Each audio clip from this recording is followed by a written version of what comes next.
No clickbait. As you can see the video on the screen, we'll play the video. Quick message. We know they shouldn't have been doing it. I know some of y'all gonna say that in the comment, but here we try to help people get out of the situations that they may be in, and beating them ain't gonna do it. So yeah, we're gonna get through the story, but if you're in this situation, you don't have to say anything. Just watch until the end. I got you. If you don't watch until the end, it's all good. Just hit that like button before you leave. That's all I'm asking for. And no, I don't agree with this guy at all. He's a scumbag. Y'all can't even imagine how much he's a scumbag. But you're gonna know by the time this video comes to an end. The guy's a piece of trash. But let's get to it. Bruson was a 20-year-old resident of Milwaukee, a young woman with a promising future ahead of her.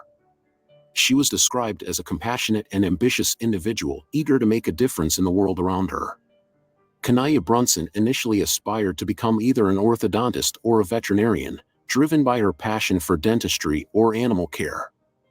However, she later discovered her talent for enhancing others' appearances and making them feel confident. Recognizing her skills in this area, she made the decision to enroll in beauty school, where she could cultivate her talent further and pursue a career in cosmetology.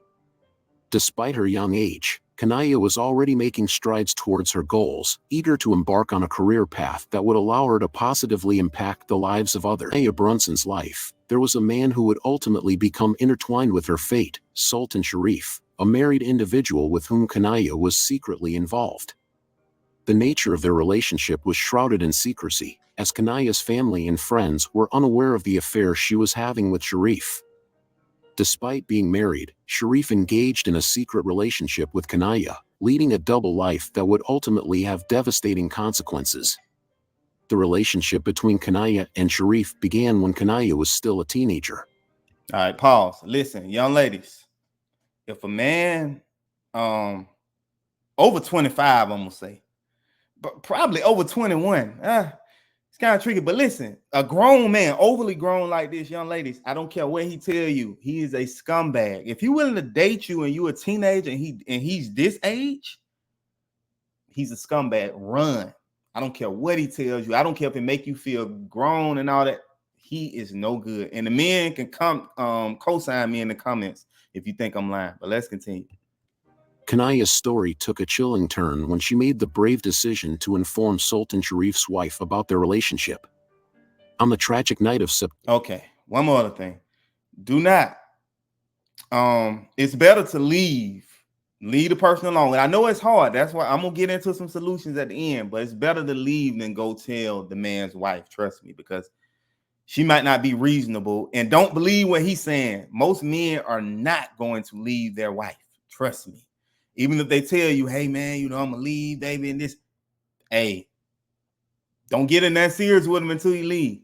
But don't go tell his wife nothing because you don't know how he's going to react. Let's continue. September 24th, 2022, Kania Bruson's life took a harrowing turn, leading to a series of events that would culminate in her tragic demise. Just a week prior, Sharif had reached out to Kania's mother, expressing a desire to sever ties with her daughter. The details of the crime paint a picture of betrayal, deceit, and ultimate brutality. On the day of her murder, Kania met with Sharif, believing she was meeting someone she trusted. A friend of Sharif witnessed the horrifying scene as Sharif attacked Kania, prompting a frantic call to 911. Sharif was seen atop Kania in his car as she cried out for help, alleging that he had cut her throat. The scene was fraught with terror, echoing Kania's desperate pleas. Despite her desperate cries, help arrived too late to save her. Hours later, Kania's lifeless body was discovered in an alley near Keefe and Palmer Streets. She had been tied, shot, and then set on fire in a cruel attempt to conceal the evidence of the heinous crime. Crazy. As investigators delved into the case, Sharif's wife initially misled authorities about his whereabouts on the night of the murder. However, now y'all see what I'm saying? That's why I said don't go tell the wife anything. You see, she down with it. Like she lied about his whereabouts. So you thinking that, well, she probably thought, I'm just gonna tell his wife, and then from there, that's gonna break them up, or whatever. But it didn't go that way. You don't know how somebody's gonna handle their emotions. It's best to just remove yourself. And I know it's not easy, because I know people lie. They'll lie and tell you they're gonna leave. I dealt with a married woman before. They're gonna leave and all this other kind of stuff, but most of the time they're lying. It's best to withdraw yourself. We're going to get into some solutions later. Surveillance footage soon unraveled the web of lies.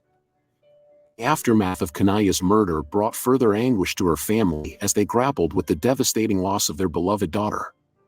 Sharif's attempts to cover up the crime, including lies told by him and his accomplices, only added to the pain and frustration felt by Kania's loved ones. The subsequent investigation led to the arrest of Sultan Sharif and his brother-in-law, Johnny Allen Hopgood. Sharif's brother-in-law, Johnny Allen Hopgood, was charged as an accomplice, shedding light on the extent of the conspiracy to conceal the truth. I got a question for you. The story continues, but I want to say this in general. You have to be careful who you're around, because when you're not in your right state emotionally, you kind of need a strong support system to talk you out of doing crazy stuff. Like, hey man, don't go do that, bro. We shouldn't be doing that, sis. We probably shouldn't be doing it. You need people to calm you down, not boost you up so both of y'all can end up in prison. But let's continue. Brunson turned 20 in June, a joy to be around. She can make you smile right away.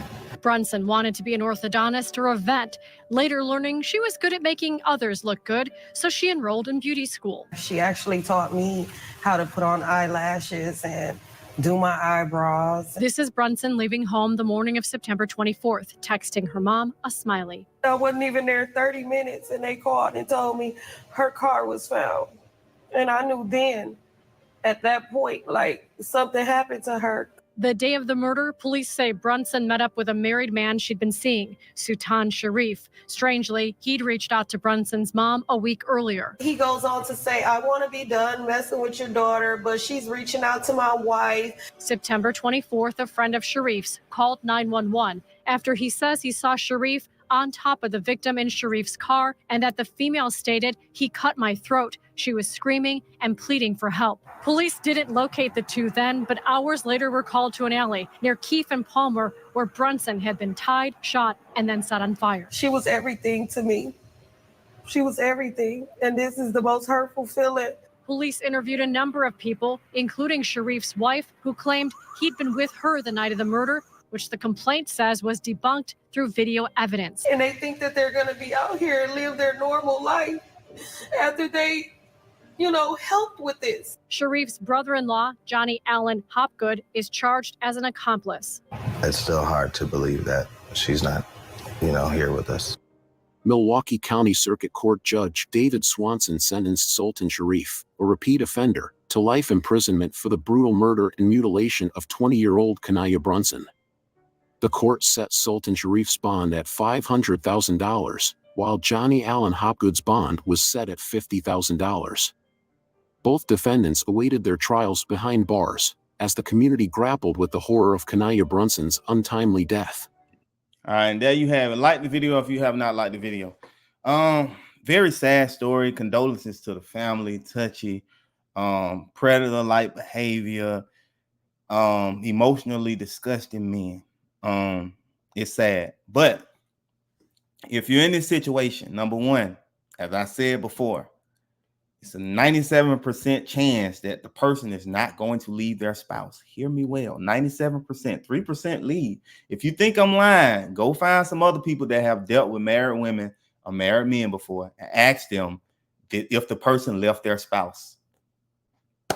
They'll probably tell you no, but yeah, they're gonna sell you dreams. Yeah, baby, I'm gonna leave. She doing all this wrong. He doing all that wrong. I really don't want to be there. I enjoy spending time with you. I wish he can act more like you. You know what I'm saying? You taught me off good. Them positions you put me in, baby, you so romantic. Man, trust me. If they were going to leave, they would have left before they met you. 97% chance. So don't go for that. It's the oldest trick in the book. Yes, they're gonna treat you well. Yes, they may give you money. Yes, they may buy you gifts and all that.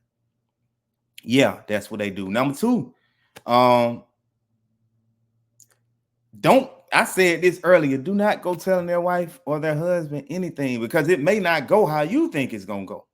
You thinking from a emotionally mature standpoint, that person may be emotionally unstable and may snap when when they find out that you messing with their husband or their wife, they may snap. So you just need to try to get yourself out of there. Don't go trying to tell, because you already know they ain't no good. Even if they leave their wife and get with you 9 times out of 10, they're going to be cheating just like they were cheating with their wife. It's their character. So 9 times out of 10, it's going to be the same way. And I know they make you feel good and all that, but you feeling the void. So of course they're going to do extra stuff. But when they have to deal with you the whole time, then you're no longer feeling the void. So they're not going to go out of the way. You're going to be stuck with them. So you're going to see a whole different person or whatnot. Number 3, more than likely, their wife or their husband has seen this before. Like, you're not the first person who they've caught the person with. More than likely they've seen this before. This is the character thing. That's what I'm trying to tell you. So with all of that said, how can you break free? That's the ultimate. I know you love the person. I know you care about the person. I know y'all spend a lot of time together. They're feeling the void again. So they may make you feel how others can't even make you feel, because again, they're feeling the void. But you got to look at yourself, and you have to be honest with yourself and ask, about the person's character. If they had good character and integrity, they probably wouldn't be cheating in the first place. So you're going to get yourself in a situation with them, and then they probably going to do you the same way. So be realistic with yourself. Next, you got to kind of wean yourself off. It probably won't be an overnight thing, but you need to start decreasing the amount of time that you talk to them. Now, if you can go cold turkey, do it. If you can just block them on all platforms, like I said in the other video, social media, email, text. Text come with the phone. Do it. All your peers, tell them you don't want to hear nothing about this person. Don't come to you with no information because you're done with them. And if they try to, cut it short. Hey, I don't want to hear anything about him or her. If you can go cold turkey. If you don't, then you need to ease yourself away from them. Stick to the reality of it. Remember, they got character issues. That's what you have to keep telling yourself. That's the reality of the situation. Remember, if you fall in love with them, remember, they probably going to treat you the same way they treat their significant other. Don't forget that. This stuff is going to help you. You got to be in reality. Next, you need to occupy your time. So if you have one job and you have a lot of extra time, then you may need to pick up a second job. Some of them hobbies you want to do, start a gym. Some of them books you want to read, do those things. Some of them trips you want to take, do them, even if you have to do it solo. After that, you need to treat yourself nicely.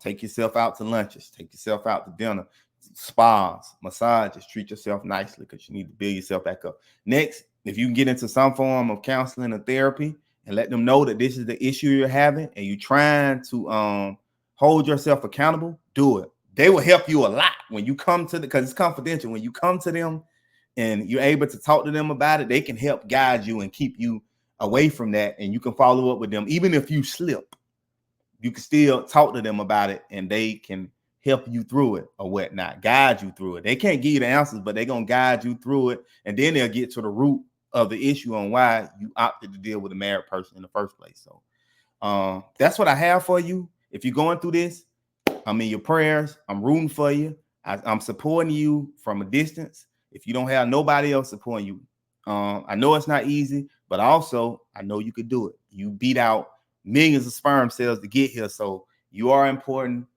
and you are already a winner just by doing that. On that note, y'all drop y'all comments. Let me know what y'all think about this story. Share the video, like the video if you hadn't done so. Likes are free, people, so I would appreciate it if you like the video. Subscribe to the channel if you into this type of content. I would greatly appreciate it, and I appreciate you watching this far. On that note, I am out.